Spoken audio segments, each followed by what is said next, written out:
ওগো মাস্টার, পুলিশের মৃদুল লাঠি, হুম, ডাস্টার। ওগো মাস্টার, এই যে মৃদু লাঠি চার্জের এই শব্দটা কে প্রয়োগ করেছিল প্রথমে, কার মাথা থেকে এসেছিল, সেই ভদ্রলোককে মানে আবিষ্কার করতে পারলে ভালো হতো। সেই হারামখোরের পদে এইরকম কয়েকটা লাঠির বাড়ি দিয়ে দেখানো হতো যে মৃদু লাঠি চার্জ কীরকম লাগে। সেই হারামখোর হারামজাদা সেই লোকটা কোথায়, যে প্রথম বলেছিল মৃদু লাঠি চার্জ? আচ্ছা, সেই পুলিশ আলিপুরে টেবিলের তলায় লুকিয়েছিল কেন যেন? বয়স হয়ে গেছে, অনেক ভুলে গেছে অনেক কিছু। ছাত্রছাত্রীদের উপর যারা লাঠিচার্জ করে সেগুলো পুলিশ না পুলিশ না গাধা না শুয়ার না কি, সেগুলো মানুষ? ওদের বাড়িতে মা বোন নেই, বাচ্চা বাচ্চা মেয়ে নেই?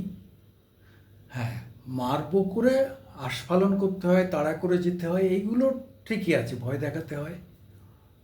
কিন্তু জঙ্গিপুরে মার খায় পুলিশ, তারপরেও দৌড়ে পালায়, আর কসবাতে এসে তার বীরত্ব দেখায় বাচ্চা বাচ্চা ছেলে মেয়েদের, মহিলাদের উপর, তাদের মেরে হাঁটু ভেঙে দিয়েছে, পায়ের হাড় ভেঙে দিয়েছে।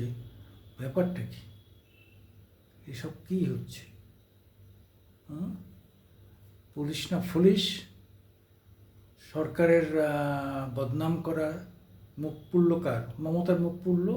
মমতা পুলিশ মন্ত্রী, তার মুখ পুড়ল, মুখ্যমন্ত্রী তিনি, তার মুখ পুড়ল। সে কি বলে দিয়েছে যে ধরে পেটাও? কোনো জায়গায় রাস্তা অবরোধ করেছে, উচ্ছৃঙ্খলাটা কিছু করলে নিশ্চয়ই তা পুলিশের বলপ্রয়োগের অধিকার আছে সরিয়ে দেওয়ার। সে বলপ্রয়োগ মানে যে পিটিয়ে সরাতে হবে এমন নয়, কনভিন্স করার চেষ্টা করতে হবে, অনেক রকম প্রয়োগ আছে। এসেই লাঠিচার্জ করে তাড়িয়ে দিলে, আর জঙ্গিপুরে গিয়ে হাত জোড় করেও তো সরাতে পারোনি। সে তো ওটা আরও জাতীয় একটা জাতীয় রাস্তা, জাতীয় জনপদ আটকেছে।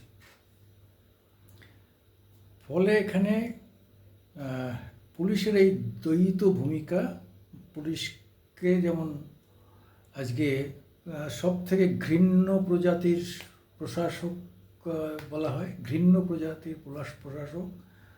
পুলিশ মানেই ঘৃণ্য, এটা তো হওয়ার কথা না, সে তো আমাদেরই ঘরের ছেলে মেয়ে, আমাদের ঘরের ভাই বোন। কিন্তু তাদের ব্যবহার এবং তাদের আচরণ এমন করে ফেলে তারা, ঘুষ খাওয়াটাও কোনো বাদ দেন, ওগুলো তো বহু পুরনো কথা। কিন্তু সাধারণ মানুষের উপর মানবিক ব্যবহার তো দূরের কথা, মানে অমানবিক ব্যবহারেরও তো একটা লেভেল আছে, একটা পর্যায়ে আছে, সেটাও ছাড়িয়ে এরা আক্রমণ করে। তারা পেটের দায়ে, তাদের চাকরি হয়নি, কোর্টের দোষ না সরকারের দোষ না তাদের দোষ, এই সব বিষয় নিয়ে সে সব আইন কানুন আলোচনার তার তো একটা পর্যায়ে আছেই, হচ্ছে।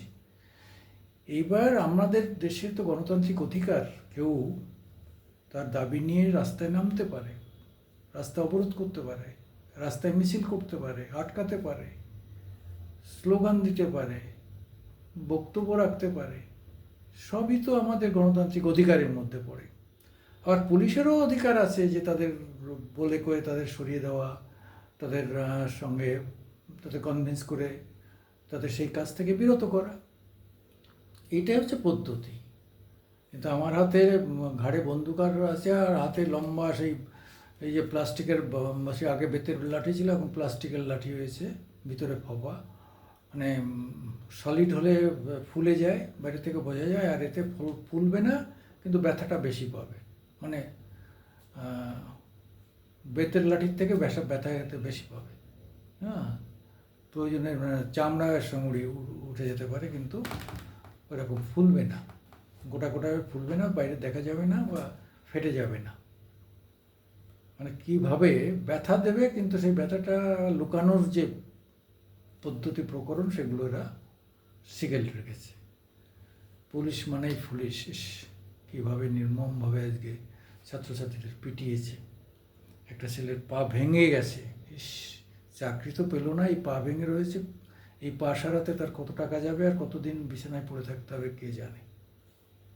খুব লজ্জাস্কর ব্যাপার, ঘৃণা করি এই ধরনের ব্যাপার। যেই করুন, যে সরকারি করুন, যে দলই করুন, আর যে আমলেই হোক, সব আমলেই পুলিশের এই বর্বরতার নিন্দা করেছি, নিন্দা করব, যতদিন বাঁচি নিন্দা করব। নমস্কার, আমি সুকুমার দেবনাথ। আমার আজকের দিন ইউটিউবে আপনাদের স্বাগত। আপনারা একটু সমালোচনা করবেন, আমাদের একটু সাবস্ক্রাইব করবেন ভালো লাগলে। নমস্কার, সত শ্রী অকাল, আদাব।